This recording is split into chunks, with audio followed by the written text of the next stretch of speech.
দেখেই আশা করি বুঝতে পারছো কোথায় চলে এসেছি। ইয়েস, চলে এসেছি মায়ের কাছে। আর মায়ের কাছে আসবো আর কোনো সারপ্রাইজ পাবো না, এটা তো হতেই পারে না, তাই না? তাই জন্য ঢুকতে না ঢুকতে দেখে নিলাম যে আমাদের জন্য চিকেন পকোড়ার সারপ্রাইজটা কিন্তু মায়ের তরফ থেকে রেডি ছিল। আর দেখতেই পাচ্ছ যে অলরেডি কিন্তু এক লট আমার যা মনে হয় ভাজা হয়ে গেছিল, আরেক লট ভাজার প্রস্তুতি চলছে। আর তাই জন্য কিন্তু কড়াইয়ে তেলটা গরম করতে দিয়ে দিয়েছিল। আর hello everyone, this is Srilekha here. চলে এসেছি আরও একটা নতুন মিনি ব্লগ নিয়ে। কেমন আছো সবাই এই গরমে? আমি কিন্তু বিন্দাস আছি। আর এই গরমে কিন্তু দেখতেই পাচ্ছ তেল গরম হয়ে গেছে, আর তার সাথে একের পর এক চলে যাচ্ছে হচ্ছে চিকেন পকোড়া। আর মা কিন্তু অলরেডি এক লট ভেজে তুলে দিয়েছিল, আর আমাদের খেতেও দিয়ে দিয়েছিল, সৌনককেও খেতে দিয়ে দিয়েছিল। ও কিন্তু অলরেডি এক লট খাচ্ছিল। আর বাবা অফিস থেকে ঢুকতেই দেখলাম যে বাবা কোল্ড ড্রিঙ্কস নিয়ে এসেছে। আর সত্যি কথা বলতে চিকেন পকোড়ার সাথে কোল্ড ড্রিঙ্কসটা কিন্তু একদম কমপ্লিমেন্ট করে, তাই না? আর খেতে কিন্তু দারুণ লাগে এই গরমে। আর দেখতেই পাচ্ছ অলরেডি সৌনকের কিন্তু এক লট শেষ, ও আরেকবার নেওয়ার জন্য বসে আছে, ওয়েট করছিল। আর আমার প্লেটটা মা কি সুন্দর সাজিয়ে দিয়েছো। আমি যেহেতু একদম হান্ডি পিস খাই না, আমি সলিড পিস খাই, তাই জন্য মা আমাকে সলিড পিস দিয়েছে। আর তার সাথে আমাদের দুজনকে কিন্তু 2 গ্লাস করে কোল্ড ড্রিঙ্কস দিয়ে দিয়েছে। সত্যি কথা বলতে এই গরমে কিন্তু পকোড়ার সাথে কোল্ড ড্রিঙ্কসটা কিন্তু একটা আলাদা কম্বিনেশন সেট করে দেয়। আর বাইরের খাবারের থেকে আমার মনে হয় এরকম বাড়িতে বানিয়ে খাওয়াটা অনেকটা বেশি ভালো। বিকজ বাইরে এত গরম পড়েছে, বাইরের খাবারের থেকে কিন্তু ঘরের খাবার কিন্তু অনেকটা সেভ করে আর অনেকটা কিন্তু ভালো রাখে। তো দারুণ করেছিল মাই চিকেন পকোড়াটা। বাইরেটা ঠিক ততটাই ক্রাঞ্চি আর ভেতরটা ততটাই জুসি।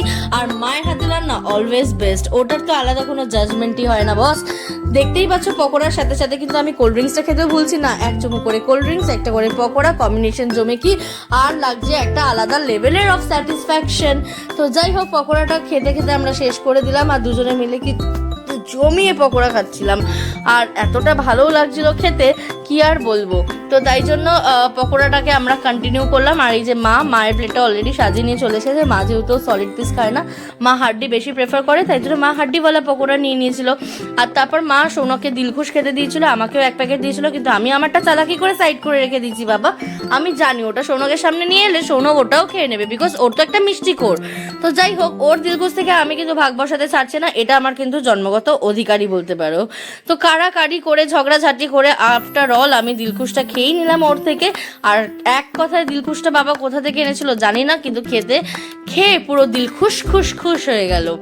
সত্যি দারুণ ছিল। তারপর মা বাবার সাথে একটু গল্প গুজব করে বেরিয়ে পড়লাম, বিকজ আমার ননদ আর ননদের বর, মানে রিমিদি আর রিমিদির বর, দুজনে ওয়েট করছিল। ওদের সাথে আমাদের একটু আশেপাশে কোথাও ঘুরতে যাওয়ার কথা ছিল, বিকজ সানডে ছিল বলে কথা। বস, বাড়িতে রাখবো এটা তো হয় না, ঘুরতে তো আমাদের যেতেই হবে, ম্যান্ডেটরি থিংস। তো যাই হোক, দমদমের রাস্তা দিয়ে আমরা ঘুরতে বেরিয়ে গেলাম হচ্ছে ওদের সাথে। আর ওরাও আমাদের জন্য ওয়েট করছিল যেই জায়গাটায় আমরা গেছিলাম সেখানে। আর দেখতেই পাচ্ছ রাস্তায় কতটা জ্যাম আছে। আর এই জ্যাম অতিক্রম করে এই গরমের মধ্যে কিন্তু আমরা সাকসেসফুলি পৌঁছে গেছিলাম সেই জায়গাটাতে, যেই জায়গাটাতে রিমিদি আর রিমিদির হাজবেন্ড দুজনে ওয়েট করছিল। আর তারপর দেখতেই পাচ্ছ যে দমদমের রাস্তাটা কিন্তু সত্যি কথা বলতে রোববার হিসেবে অনেকটাই জ্যাম ছিল। আর এই যে আমরা অলরেডি পৌঁছে গেছি এই জায়গাটাতে। আর এই জায়গার অ্যাম্বিয়েন্সটা আমার সবসময় দারুণ লাগে। আর সন্ধেবেলা বলতে গেলে ফ্যামিলি আর ফ্রেন্ডসের সাথে কিন্তু এই জায়গাটায় আড্ডা মারাটা কিন্তু একটা মোস্ট একদম মানে কি বলবো ফ্যাবুলাস প্লেস বলতে পারো। আর তার সাথে যদি হয়ে যায় গরমা গরম চা, তাহলে আড্ডাটা কিন্তু জমে কি রয়ে যায়। তো যারা জায়গাটা গেস করতে পারছো যে আমি কোথায় এসেছি, তারা কিন্তু অবশ্যই কমেন্ট বক্সে জানাতে ভুলো না।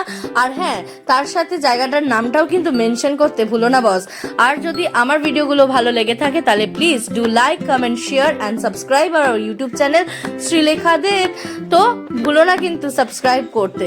আর দেখতেই পাচ্ছ আমিও কিন্তু সন্ধেবেলা জমিয়ে আড্ডা দিতে দিতে এক কাপ চা কিন্তু সিপ নিতে নিতে একদম জমে গেছিল আড্ডাটা, আর কি বলবো। আর তার সাথে ভাবছিলাম যে স্ন্যাক্স আইটেম হিসেবে কি খাওয়া যায়। বাট আমরা যেহেতু মায়ের বাড়ি থেকে already chicken pakora, cold drinks, Dilkhush এত কিছু পেট পুজো করে চলে এসেছিলাম, ভাবছিলাম আমরা আর কিছু খাবো না, কিন্তু ওরা তো আমাদের ছাড়া খাবে না। তাই জন্য আমরা একটা করে এগ চিকেন রোল নিয়ে নিয়েছিলাম। আর দাম নিয়েছিল মাত্র 90 টাকা, আর চায়ের দাম নিয়েছিল 30 রুপিস। তো জায়গা হিসেবে কিন্তু প্রাইসটা ছিল সাফিসিয়েন্ট। আর এগ চিকেন রোলটাও কিন্তু বানিয়েছিল দারুণ। সত্যি কথা বলতে জায়গা হিসেবে আমার কাছে প্রাইসগুলো সাফিসিয়েন্টই লেগেছিল ভালোই লেগেছিল, খারাপ কিছু না। আর এগ চিকেন রোলটা কিন্তু দারুণ দিয়েছিল, আর এগ চিকেন রোলের সাইজটাও কিন্তু দারুণই ছিল। আর এখানে শুধু রোল নয়, পিৎজা, তারপর কেক, তারপর আরো অনেক কিছু, চাট বলো, সমস্ত কিছুরই কাউন্টার কিন্তু এখানে ছিল। আর শুধু রেস্টুরেন্ট না, এখানে অনেক ফুড কার্টও ছিল, যেখানে সমস্ত ধরনের ফুড তোমরা বা কুইজিন তোমরা অ্যাভেলেবেল পাবে। তো একদম আড্ডা মারতে যদি চাও তাহলে কিন্তু এই জায়গাটা তোমরা মাস্ট ভিজিট অপশনে থাকবেই। তাহলে দেখতেই পাচ্ছ রোলটা অলরেডি চলে এসেছে। আর রোলটা কিন্তু এই গরমে ওই তেল চপচপানি রোল ছিল না, যথেষ্ট ড্রাই ছিল, যথেষ্ট ভালো খেতে ছিল, ডিসেন্ট খেতে ছিল। তো এই জায়গাটা কোথায় সেটা কিন্তু আমি বলে দেবো ডেফিনেটলি এই ভিডিওটাতে। জায়গাটা হচ্ছে দ্য নিউ টাউন ধাবা, একদম এয়ারপোর্ট যেতে হচ্ছে বাদিকে পড়ে, আর নিউ টাউন যেতে ডান দিকে পড়ে। তো যাই হোক, দেখা হচ্ছে পরের একটা নতুন ভিডিওতে। ততক্ষণের জন্য টাটা, গুড বাই, ভালো থেকো, ভালো রেখো।